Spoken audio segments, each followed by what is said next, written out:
ignore the King Sling in the background. I need to do thumbnail pictures for the King Sling video, which should be out. It should already be out by the time I'm filming this video, because I believe I'm going to upload King Sling and then the thing I'm about to shoot right now, which is the new RLC 1971 D Tomaso Mangusta. This went on sale a week ago, and I can't say this for many RLC models, but you can still buy this.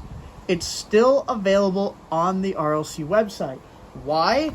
I don't know. It just hasn't sold out yet. I just dropped my screwdriver, which I need to open this. So, yeah, here it is. Here's the outer box. Very plain. These are all very plain. But let's crack it open. So, this model came out in 2021. It came out early that year, which was kind of when RLC was a free-for-all. I actually do have this model too, the first edition. Here it is in the acrylic case. This is a nice orange, very plain version, really cool. This car, I think it's an Italian car, maybe. It's most known for being the precursor to what would become the Ford Pantera, which actually I believe this is basically just the Ford Pantera, but different badging. So, in fact, Hot Wheels did do a Ford Pantera in the Boulevard. Editor's note at like 12:30 in the morning. I lied. It was actually the Di Tomaso Pantera, not the Ford Pantera that Hot Wheels did in the Boulevard line. Moving on. Here it is. So, here's what I want to know. Also, these are unnumbered, which is probably why it hasn't sold out. They probably produced like 7 billion of them. I don't know. It's probably about like the 50K range, I'd imagine. But let's see. Why is this thing raked? Why is it raked in the acrylic? That looks goofy. Looks like a drag car.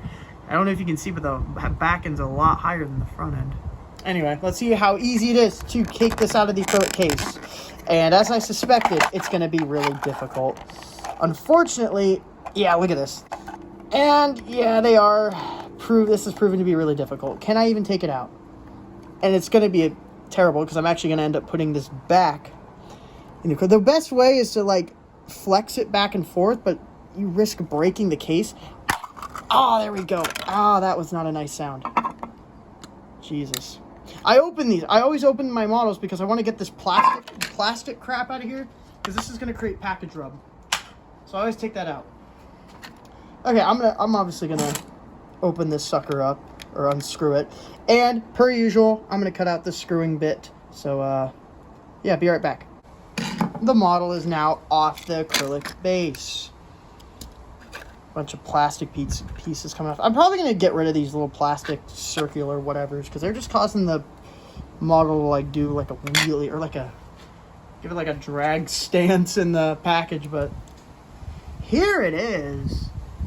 This is awesome. This is a good version. I like the wheels. It's got the same wheels as the last version, except chrome lip with kind of this gold look. The base is detailed. It has the suspension and all that stuff in, the exhaust, what have you. I should be careful touching it. I'm getting prints all over it, but I don't care. It's got a 23 on the side, probably for 2023. Modal, Di Tomaso logo, and lettering there on the bottom stripe. Holly, Sparko, and Firestone on the back, which opens up. The little gimmick of this model is the rear opens up to show the engine, which you can see has a Ford engine I was talking about earlier. This would become the Pantera Goose on the license plate with the back details done up. Obviously, if it didn't have the back, then this side's not shutting all the way. Oh no, that's not good. Maybe it's the way I closed it? The left side shuts fine. The right side is a bit of an issue. Look at that panel gap. You know, I was never a big stickler about this stuff, and then I started to notice it, and it's kind of, like this side shuts fine, but you'll notice, yeah.